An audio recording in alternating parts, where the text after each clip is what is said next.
ಯುದ್ಧದ ಬೆನ್ನಲ್ಲೇ ಪಾಕಿಸ್ತಾನದಲ್ಲಿ ಪೆಟ್ರೋಲ್ ಮತ್ತು ಡೀಸೆಲ್ ದರ ಏರಿಕೆಯಾಗಿದೆ. ಪೆಟ್ರೋಲ್ ಡೀಸೆಲ್ ದರ 55 ರೂಪಾಯಿಗೆ ಏರಿಕೆಯಾಗಿದೆ.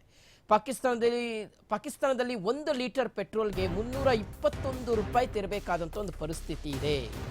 ಸೊ ಯುದ್ಧದ ಬೆನ್ನಲ್ಲೇ ಪಾಕಿಸ್ತಾನದಲ್ಲಿ ಪೆಟ್ರೋಲ್ ಮತ್ತು ಡೀಸೆಲ್ ರೇಟ್ ಸಿಕ್ಕಾಪಟ್ಟೆ ಜಾಸ್ತಿ ಆಗಿದೆ.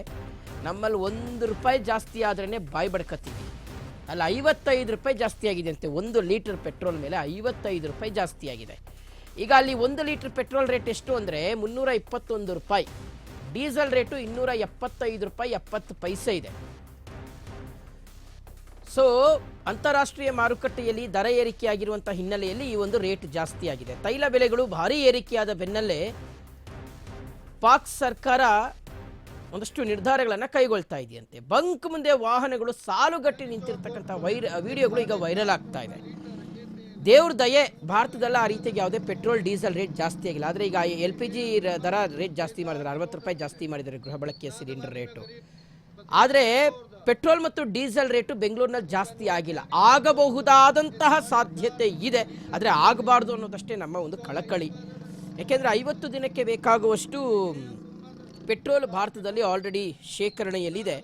ಇನ್ ಕೇಸ್ ಹಾಗೂ ಕಡಿಮೆ ಬಿತ್ತು ಅಂದರೆ ನಮಗೆ ರಷ್ಯಾ ಇದೆ, ರಷ್ಯಾ ನಮಗೆ ಪೆಟ್ರೋಲನ್ನು ಪೂರೈಕೆ ಮಾಡುತ್ತೆ ಅನ್ನುವ ರೀತಿಯಾದಂಥ ಒಂದು ಮಾತುಗಳಿದ್ದಾವೆ. ಆದರೆ ಈಗ ಪ್ರತಿ ಬ್ಯಾರೆಲ್ ರೇಟು ಅಂತಾರಾಷ್ಟ್ರೀಯ ಮಾರುಕಟ್ಟೆಯಲ್ಲಿ ಜಾಸ್ತಿ ಆಗ್ತಾ ಇರ್ತಕ್ಕಂಥದ್ದು.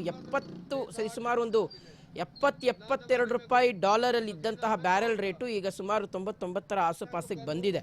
ಸೊ ಹಾಗಾಗಿ ಬಹುಶಃ ಅದರ ಪರಿಣಾಮಗಳನ್ನೇನಾದರೂ ನಾವು ಎದುರಿಸಬೇಕಾಗುತ್ತೋ ಏನೋ ಗೊತ್ತಿಲ್ಲ. ಆದರೆ ಪಾಕಿಸ್ತಾನದಲ್ಲಂತೂ ನಿಜಕ್ಕೂ ಅಚ್ಚರಿಯ ಬೆಳವಣಿಗೆ ನೋಡಿ. 351 ರೂಪಾಯಿ, 321 ರೂಪಾಯಿ, 321 ರೂಪಾಯಿ ಕೊಟ್ಟು ಯಾರು 1 ಲೀಟ್ರ್ ಪೆಟ್ರೋಲ್ ಇಸ್ಕೊತಾರೆ ಹೇಳಿ? ಅಲ್ಲಿನ ಜನ ಬಾಯ್ ಬಡ್ಕೊತವ್ರಿ. ಗೌರ್ಮೆಂಟ್ ನೆಚ್ಕೊಂಡು ಅದು ಏನು ಬದುಕೋಣ ನಾವು ಇಲ್ಲಿ ಪಾಕಿಸ್ತಾನದಲ್ಲಿ ಅಂತ.